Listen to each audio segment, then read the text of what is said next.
Well, good morning, folks. This is going to be a very quick video because there's not a lot to be said about the markets until a bit later on when the FOMC announces its interest rate hikes. But might as well quickly go through the main. Nothing's really changed since yesterday, so check out yesterday's video. Dollar index hit the 20-day moving average, fell back down, still holding above support, and that's likely just to stay sort of fairly range bound, certainly not making a new high or a new low. Well, when I say certainly, almost certainly not making a new high or a low until we get the news, which will affect the dollar dramatically because we've got the interest rate decision. If the Fed decides to raise by 25 basis points, as expected, there's a 98% expectancy of that, then who knows what will happen, really. Depends on really what he says after the meeting. I think that's going to be after the interest rate announcement. About half an hour later, there's normally his statement, and then following his statement, there are normally questions which he answers, and then he perfunctorily leaves the room. So we'll have to see what happens. And a lot depends on what he says about going forward. Are we going to get more hikes this year? Are we going to see extended hikes? I don't think his tone is going to be dovish. I think it's going to be pretty hawkish. I think he's going to try and scare the markets into believing at least that there'll be at least this hike coming, plus another one, and then maybe a pause through the rest of the year. Or there may be more hikes to come. Or, unlikely, according to the stats, they may have decided, not him, but the committee may have decided to raise by 50 basis points. If it is 50, we'll see a massive rally in the dollar and a fall in stocks and so on, and a decline in the other currencies. If it's 25, it could go either way, really. And if there's no hike, which is the most unlikely scenario, then we should see the dollar collapse completely. So interest rates and the dollar are incredibly deeply linked, of course, because of carry trades mainly, and the economy and the way interest rates affect the economy. And it all comes down to inflation. The economy's been incredibly hot.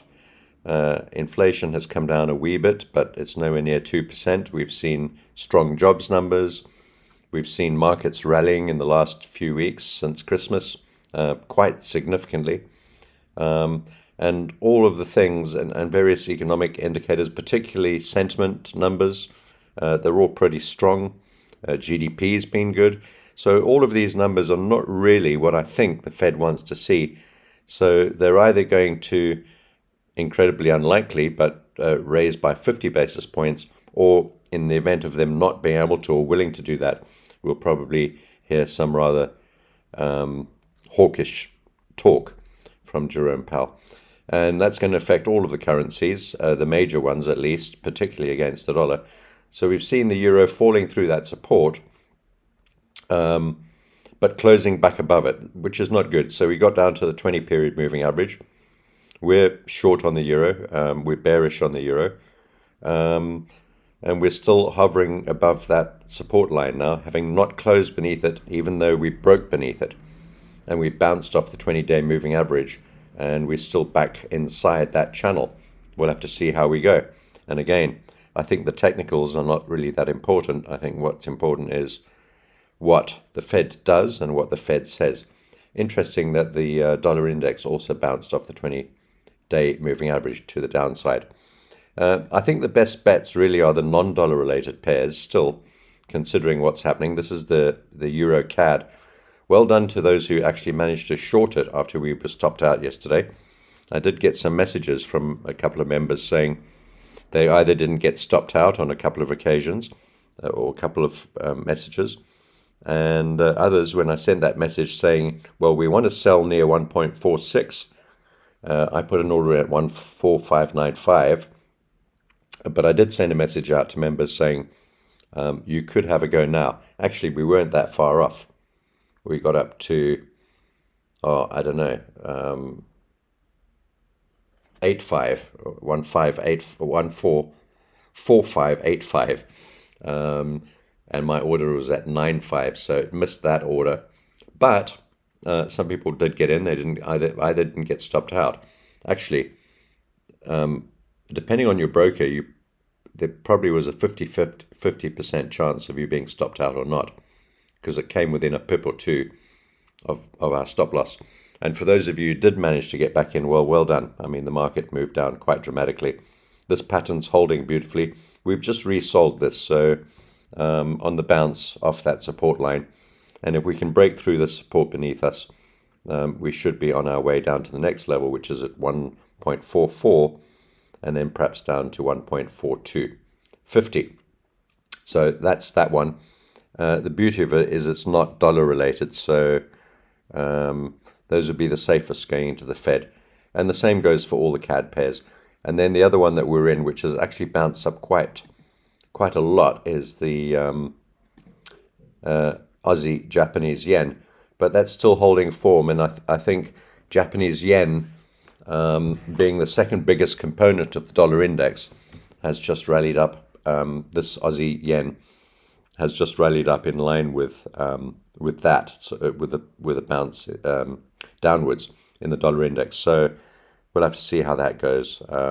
I still think this is great. As long as we hold beneath these levels and the channel top, the Fibonacci, the two moving averages, that's the 100 and the 200-day moving average.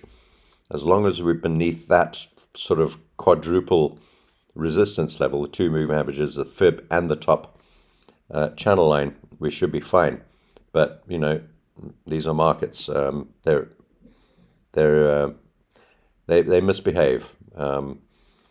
And then I'm not going to cover the other CAD. So that's the other Japanese yen pairs. It's good enough to just be in one. And then as far as the markets, you'll notice I didn't scalp yesterday. I wasn't sure which way these were going. I was busy with other things. And I did mention in yesterday's video that we could scalp off that low there on the Nasdaq. And I actually missed a track. There's the SPX. Sorry, on the Nasdaq, I said if we get down to that red line there, it would be a good place to scalp long. And you can see why. It's the trend line and the support line. And it hasn't moved up much. I think it was 1.2% higher by the end of the day.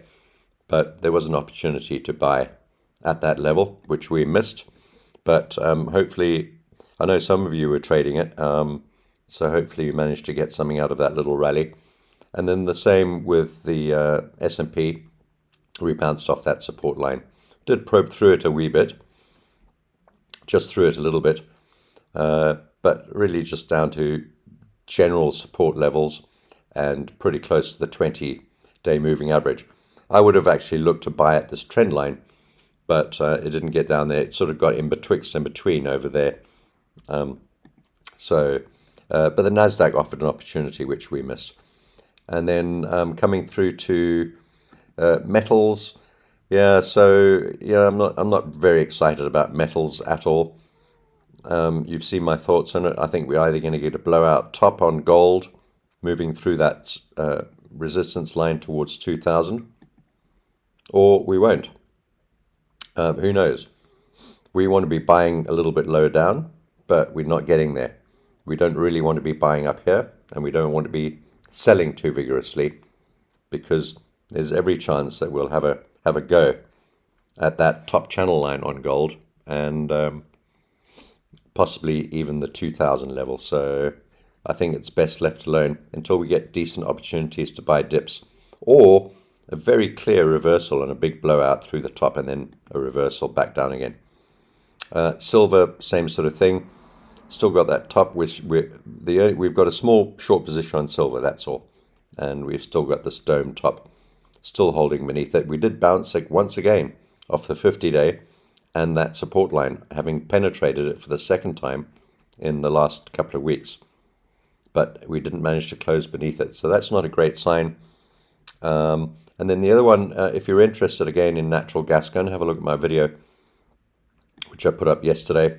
I've just put another video together. Natural gas is interesting. We've got 3-star doji candles in a row, and we've got this perfect tweezer bottom forming at, well, just around $2.65. Perfect. That is a really good reversal candle pattern, but we're in a very strong downtrend. My thoughts on this: if we get to $2.50, we're not going to stop there. We're going below that to $2.30 and perhaps lower. And my other thought is we might not even get to $2.50. I don't think that's the key number. I don't think if we reach $2.50 we're going to stop there, and I'm not even sure we're going to reach there. We might just turn around here. I'm long natural gas from current levels, and we'll see what happens. And that's it. Bitcoin, I spoke about. Any rallies in Bitcoin should be sold. I think we can get up to 23,500. I'm not trading this, but just out of interest. If we can get to 23.5 on Bitcoin, hang on, where are you? Anywhere from 23.5 upwards, perhaps 24, and maybe even slightly higher towards 25. But I think 23.5, great area to sell Bitcoin. Pretty bearish, but again, Bitcoin depends on what happens with the Fed, what happens with the tone of Powell's speech, and what happens to the dollar index thereafter. And then the Rand pairs, well, pretty much the same as yesterday. We're long on this actually from the current price. We took a little bit of profit at that 100-day moving average yesterday, as you would have seen. And, well, we're just waiting to see what happens next. I think this is bullish. Dollar, South African Rand. And I think the pound South African Rand is bullish. I'd like to see it dip down to a little bit lower, perhaps down to 21, or maybe even, I don't know, 20.8 to buy that. So that's it. That's the update. Fed stuff comes out after 3 o'clock, I think, Eastern Time, US.